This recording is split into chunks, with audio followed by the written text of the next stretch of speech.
देख रहे हैं कि लोगों में एक तरह से एक झिझक तो है ही कि अगर बात करने को सबसे पहले बहुत कम लोग तैयार हैं, लेकिन अगर बात करते हैं अपने कारोबारी मुद्दों पर भी तो भी सियासत पर कोई भी कमेंट करने से बचते हैं। ये बहुत अलग कश्मीर है, वो कश्मीर जो मैंने 2019 से पहले देखा और 2019 के बाद का एक जमीन और आसमान का फर्क यहाँ नजर आता है। जी, हालात बताएं कैसे हैं आजकल? को क्या रह गया अब, हम बस दिन काट रहे हैं यहाँ और कुछ नहीं। ऐसा क्यों कह रहे हैं? अल्लाह मालिक है, बस हालात ही ऐसे हैं। कोई बोलता है तो शाम को पता नहीं वो उठा के ले जाते हैं यहाँ। बस चल रहा है, ठीक है। अल्लाह मालिक है। शुक्रिया।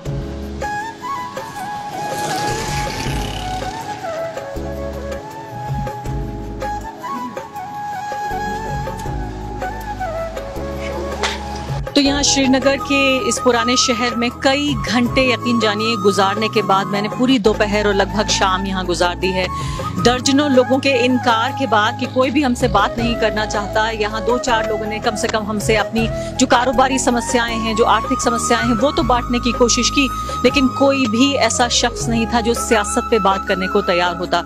मुझे बहुत दुख हुआ, अफसोस हुआ ये देखते हुए कि कम से कम श्रीनगर को और कश्मीर को एक ऐसे राज्य के तौर पे देखा जाता था जिसको पॉलिटिकली तो बहुत सप्रेस करने की हमेशा कोशिश की गई। और आर्टिकल 370 के बाद तो मैं कहूंगी कि जो एक भारतीय नागरिक की, कश्मीरी नागरिक की जो गरिमा थी उसको ही कुचल दिया गया। लेकिन उससे पहले तक हमेशा मैंने देखा कि लोग यहाँ पर मुखर होकर बोलते रहे। पहली बार आप यकीन जानिए ये एहसास हुआ कई बार कश्मीर आने के बाद कि ये बदला हुआ कश्मीर है। ये वो कश्मीर नहीं है जो 2019 से पहले मैंने देखा था, जहाँ तमाम तरह की राजनीतिक ताकतें कभी भी कश्मीरी शहरी का, कश्मीरी जो नागरिक है उसका मनोबल नहीं तोड़ पाई। यहाँ बहुत अफसोस मुझे हुआ, जब भी आप पूछे किसी से कैसे हालात हैं तो वो आंख में आंख डाल के कहता है, हल्का सा उसकी आंख नम भी होती है और कहता है क्या कहें, सारे हालात आपको मालूम हैं। अगर हम हालात के बारे में बोल देंगे तो ये भी हालात नहीं बचेंगे। तो ये समझिए कि पिछले 3 साल की ये कहानी रही है यहाँ 370 हटने के बाद कि हर शख्स यहाँ जानता है कि बोलने की कीमत क्या होती है।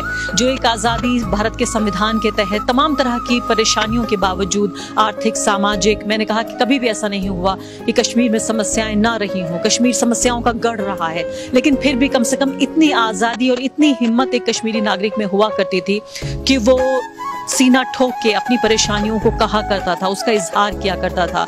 अभिव्यक्ति की स्वतंत्रता कम से कम आम नागरिक में यहाँ लगातार देखी जाती रही। पहली बार ऐसा हुआ जब यहाँ कोई भी बात करने को तैयार नहीं है। कोई भी अमीर हो या गरीब हो, रिक्शा चलाने वाला हो, ठेली लगाने वाला हो, या कोई कॉलेज स्टूडेंट हो, या प्रोफेसर हो, या पत्रकार हो, या कोई मैं कहूँगी कि बड़ा या छोटा कारोबारी हो, कोई भी व्यक्ति, हर व्यक्ति का जीवन यहाँ सियासी हो चुका है, हर व्यक्ति का जीवन यहाँ पॉलिटिकल हो चुका है।